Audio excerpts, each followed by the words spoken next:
जय श्री कृष्णा। राधे राधे। राधा रानी आप और आपके परिवार पर अपनी असीम कृपा बनाए रखे। दोस्तों, आज की वीडियो में हम रविवार व्रत कथा लेकर आए हैं। रविवार का दिन सूर्य देव को समर्पण होता है। ज्योतिष शास्त्र के अनुसार 9 ग्रहों में सूर्य देव को राजा माना गया है, जिनकी साधना आराधना करने से कुंडली के सभी दोष दूर हो जाते हैं। कुंडली में सूर्य यदि मजबूत अवस्था में हो तो व्यक्ति को समाज में खूब मान सम्मान और सुख समृद्धि मिलती है। आइए जानते हैं रविवार की व्रत कथा के बारे में। एक बुढ़िया थी। उसका एक नियम था कि वह प्रत्येक रविवार को सुबह सवेरे ही स्नान आदि कर घर को गोबर से लीपती और फिर भोजन तैयार कर सूर्य भगवान को भोग लगाकर संध्या भोजन करती थी। सूर्य भगवान की कृपा से उसका घर अनेक प्रकार के धन धान्य से पूर्ण था। घर में किसी प्रकार का विघ्न या दुख नहीं था। सब प्रकार से घर में आनंद रहता था। इस तरह कुछ दिन बीत जाने पर उसकी एक पड़ोसन, जिसकी गाय का गोबर वह बुढ़िया लाया करती थी, विचार करने लगी कि यह बुढ़िया सर्वदा मेरी गाय का गोबर ले जाती है, इसीलिए अपनी गाय को घर के भीतर बांधने लग गई। बुढ़िया गोबर न मिलने के कारण रविवार के दिन अपने घर को ना लीप सकी। इसीलिए उसने न तो भोजन बनाया, न भगवान को भोग लगाया तथा संध्या भी उसने भोजन नहीं किया। इस प्रकार उसने निराहार व्रत किया। रात्रि हो गई और वह भूखी ही सो गई। रात्रि में भगवान ने उसे स्वप्न में दर्शन दिया और भोजन ना बनाने तथा भोग ना लगाने का कारण पूछा। बुढ़िया ने गोबर ना मिलने का कारण सुनाया तथा भगवान ने कहा कि हे माता, हम तुमको ऐसी गाय देते हैं जो सभी इच्छाएं पूर्ण करती है, क्योंकि तुम हमेशा रविवार को गाय के गोबर से घर लीप कर भोजन बनाकर मेरा भोग लगाकर खुद भोजन करती हो। इससे मैं बहुत प्रसन्न हूँ। मैं निर्धन को धन और बांझ स्त्रियों को पुत्र देकर दुखों को दूर करता हूँ तथा अंत समय में मोक्ष भी देता हूँ। स्वप्न में ऐसा वरदान देकर भगवान अंतर्धान हो गए। प्रांत्या जब बुढ़िया की आंख खुली तो वह देखती है कि आंगन में एक अति सुंदर गाय और बछड़ा बंधे हुए हैं। वह गाय और बछड़े को देखकर अत्यंत प्रसन्न होती है और उसको घर के बाहर बांध दिया और वहीं खाने को चारा डाल दिया। जब उसकी पड़ोसन बुढ़िया ने घर के बाहर एक अति सुंदर गाय और बछड़े को बांधा देखा तो द्वेष के कारण उसका हृदय जल उठा और उसने देखा कि गाय ने सोने का गोबर किया है, तो वह उस गाय का गोबर ले गई और अपनी गाय का गोबर उसकी जगह पर रख गई। वह प्रतिदिन ऐसा ही करती रही और सीधी सादी बुढ़िया को इसकी खबर तक न लगी। तब सर्वव्यापी ईश्वर ने सोचा कि चालाक पड़ोसन के कर्म से बुढ़िया ठगी जा रही है, तो ईश्वर ने संध्या के समय अपनी माया से बड़े जोर की आंधी चला दी। बुढ़िया ने आंधी के डर से अपनी गाय को घर के भीतर बांध लिया।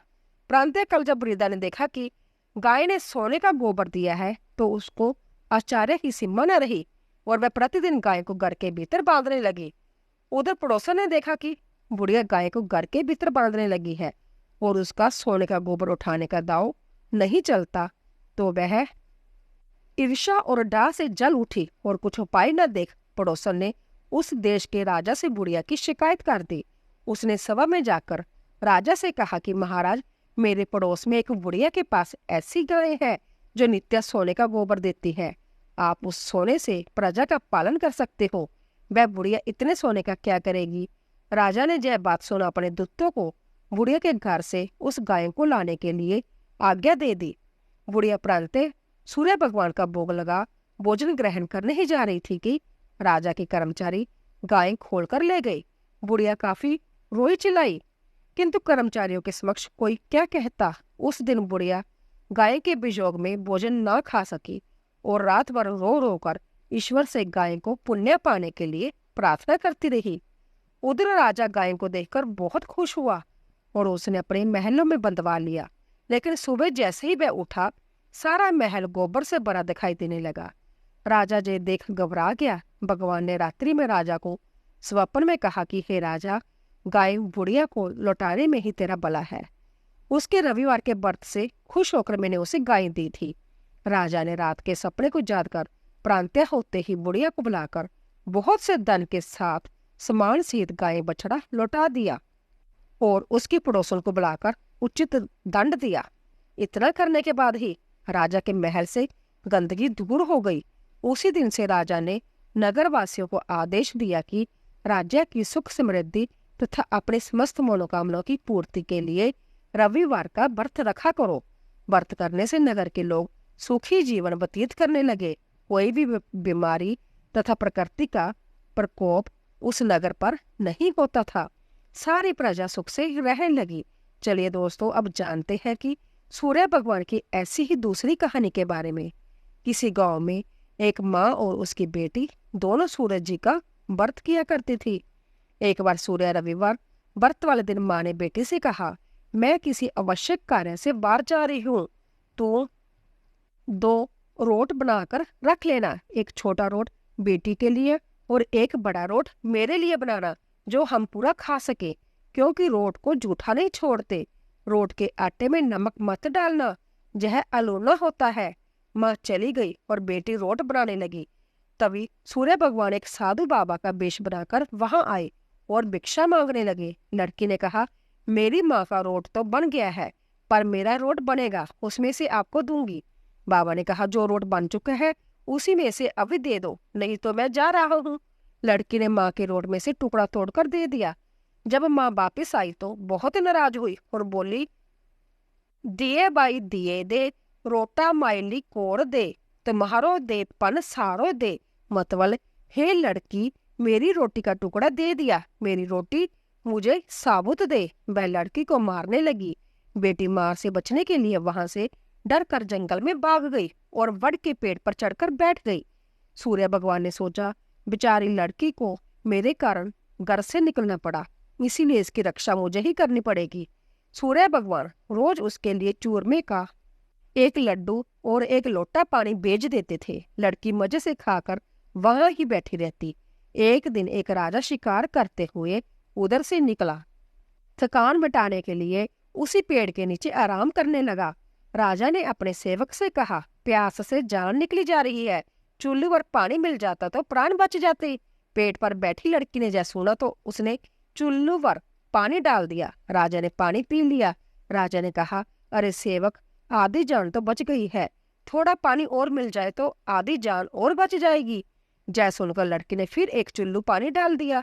राजा ने पी लिया।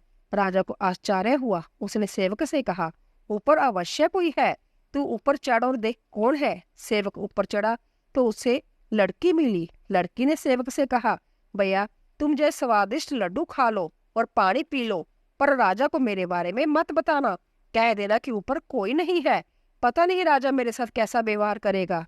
सेवक भूख प्यास से परेशान था। उसने लड्डू खाया, पानी पिया और नीचे जाकर राजा से कह दिया कि ऊपर कोई नहीं है। राजा ने सेवक से कहा, तू ऊपर गया तब तो थका हुआ था और आया तो तरोताजा दिख रहा है। नहाया और खाया हुआ मनुष्य छिपता नहीं है। मुझे संशय हो रहा है, मैं खुद ऊपर जाकर देखता हूँ। राजा पेड़ पर चढ़ गया। वहां सुंदर सी कन्या को पाया। राजा ने कहा, डरो नहीं, तुम बहुत ही सुंदर हो, मेरे साथ चलो, मैं तुमसे विवाह करना चाहता हूँ। लड़की राजा के साथ चली गई। राजा ने उसके साथ विवाह कर लिया। साल भर में ही उसने एक सुंदर बालक को जन्म दिया। उसकी अन्य रानियां, उसकी देवरानी, जेठानी आदि उसकी और उसके पुत्र की सुंदरता से जलने लगी। सूरज जी का व्रत आया। लड़की रानी ने व्रत के लिए रोट बनाया। दूसरी रानियों ने राजा से कहा, तुम्हारी नई रानी को रोट बनाना नहीं आता, उसका बनाया हुआ रोट खाओगे तो आपका पेट दुखेगा, रानी खाएगी तो कुंवर का पेट दुखेगा। नई रानी ने यह बात सुन ली और उसने रोट को थाली के नीचे छुपा दिया और सूर्य भगवान से सहायता के लिए प्रार्थना करने लगी।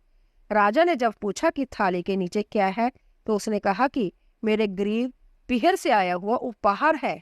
राजा ने थाली उठाई तो देखा कि उसके नीचे सोने का चक्कर था। राजा ने कहा, वाह, गरीब पीहर वालों का ऐसा उपहार। नई रानी चुप रही। एक दिन रानी खिड़की में खड़ी थी, तभी उसे उसकी माँ दिखाई दी, जो दरिद्र अवस्था में छाजले बेच रही थी। उसने सोचा, माँ को जहां बुला लेती तो जहां आराम से रह लेगी, इतने नौकर चाकरों में वह भी कुछ काम कर लेगी और किसी को पता भी नहीं चलेगा। उसने माँ को बुलाया। रानी की माँ आते ही वही बात दोहराने लगी। दिए माई दिए दे, रोटा माई लिकोर दे, तुम्हारो दे पनसारो दे। हे लड़की, मेरी रोटी का टुकड़ा दे दिया, मेरी रोटी मुझे साबुत दे। रानी ने सोचा कहीं सबको पता न चल जाए कि मैंने अपनी माँ को इस तरह महल में बुलाया है, मुसीबत हो सकती है। उसने माँ को चुपचाप एक कमरे में रहने को कहा, बाहर से ताला लगा दिया। रानी की देवरानी, जेठानी व अन्य रानियां राजा से कहने लगी कि नई रानी का व्यवहार संदेह पैदा करता है। एक औरत महल में घुसी थी पर वह वापस नहीं निकली। छोटी रानी ने जैसा सुन लिया, वह सूर्य भगवान से इस विपत्ति से बचाने की प्रार्थना करने लगी। राजा ने वहां आकर उस कमरे की चाबी मांगी। राजा ने कमरा खोला तो वहां सोने की एक मूर्ति थी। राजा ने पूछा, जब मूर्ति कहाँ से आई है? रानी ने कहा, मेरे गरीब पीहर का उपहार है। राजा ने कहा, तुम्हारे गरीब पीहर से इतने कीमती उपहार आते हैं, मुझे तुम्हारा पीहर देखना है, हम वहां चलेंगे। रानी ने फिर सूर्य भगवान से मदद मांगी। सूर्य भगवान ने कहा कि मैं सवा पहर की व्यवस्था तो कर दूंगा, लेकिन फिर मुझे नगरी में उजाला करने जाना होगा। सूर्य भगवान ने जंगल में माया नगरी बसा दी। महल, जरोखे, बाग बगीचे, रिश्तेदार आदि सब माया से बना दिए। महल की रसोई में कई प्रकार के व्यंजन बन रहे थे। सबसे मिलकर और खा पीकर रानी ने राजा से वापस चलने को कहा। राजा ने कहा, जल्दी क्या है, थोड़ा आराम कर ले। रानी ने बड़ी मुश्किल से राजा को वापस चलने के लिए मना लिया और वह रवाना हो गई। थोड़ी दूर जाने के बाद राजा को ध्यान आया कि उनकी कटार वहीं रह गई है। राजा ने सेवक को कटार लाने भेज दिया। सेवक वहां गया तो जो देखा कि वहां जंगल के सिवा कुछ भी नहीं था। कटार जाड़ी में पड़ी मिली। कटार लेकर सेवक आया और उसने जैसा राजा को बताया। राजा को पहले ही शक था। उसने तलवार निकाल ली और गुस्से में आकर रानी से सच बताने को कहा। रानी ने सब कुछ सच सच कह डाला और सूर्य भगवान की कृपा और मदद के बारे में भी बता दिया। यह सब सुनकर राजा बहुत खुश हुआ और रानी को सूरज रोट का व्रत अच्छे से करने को कहा। रानी का मान और बढ़ गया। हे सूर्य भगवान, जैसा सुख उस लड़की को दिया, वैसा ही सुख जय कहानी कहने वाले, सुनने वाले और हमारे सारे परिवार को भी प्राप्त हो। बोलिए सूर्य भगवान की जय। दोस्तों, इसके बाद गणेश जी की कहानी अवश्य सुननी चाहिए, क्योंकि गणेश जी की कहानी सभी प्रकार के व्रतों में सुनी जाती है। कोई भी व्रत करने पर उस व्रत की कहानी के अलावा गणेश जी की कहानी भी कहीं और सुनी जाती है। इससे व्रत का पूरा फल मिलता है। गणेश जी की कहानी। एक बार गणेश जी एक लड़की का वेश धरकर नगर में घूमने निकले। उन्होंने अपने साथ में चुटकी भर चावल और चुल्लू भर दूध ले लिया। नगर में घूमते हुए जो मिलता उसे खीर बनाने को कह देते। बोलते, माई खीर बना दे। लोग सुनकर हंसते। बहुत समय तक घूमते रहे मगर कोई भी खीर बनाने को तैयार नहीं हुआ। किसी ने यह भी समझाया कि इतने से सामान से खीर नहीं बनेगी, पर गणेश जी की तो खीर बनवानी ही थी। अंत में एक गरीब बूढ़ी अम्मा ने उन्हें कहा, बेटा चल मेरे साथ, मैं तुझे खीर बनाकर खिलाऊंगी। गणेश जी उसके साथ चल दिए। बूढ़ी अम्मा ने उनसे चावल और दूध लेकर एक बर्तन में उबलने चढ़ा दिए। दूध में ऐसा उफान आया कि बर्तन छोटा पड़ने लगा। बूढ़ी अम्मा को बहुत आश्चर्य हुआ, कुछ समझ नहीं आ रहा था। अम्मा ने घर का सबसे बड़ा बर्तन रखा, वो भी पूरा भर गया। खीर बढ़ती जा रही थी, उसकी खुशबू भी चारों तरफ फैल रही थी। खीर की मीठी मीठी खुशबू के कारण अम्मा की बहू के मुंह में पानी आ गया। उसकी खीर खाने की तीव्र इच्छा होने लगी।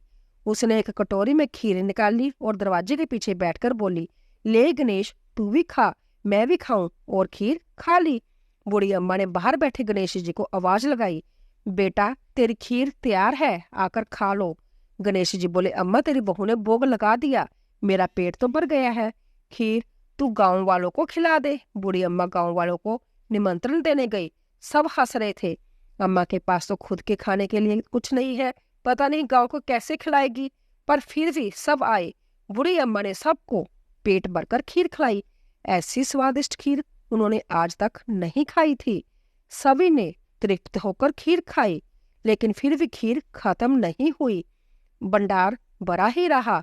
हे गणेश जी महाराज, जैसे खीर का भगोना भरा रहा, वैसे ही हमारे घर का भंडार भी सदा भरे रखना। बोलिए गणेश महाराज की जय।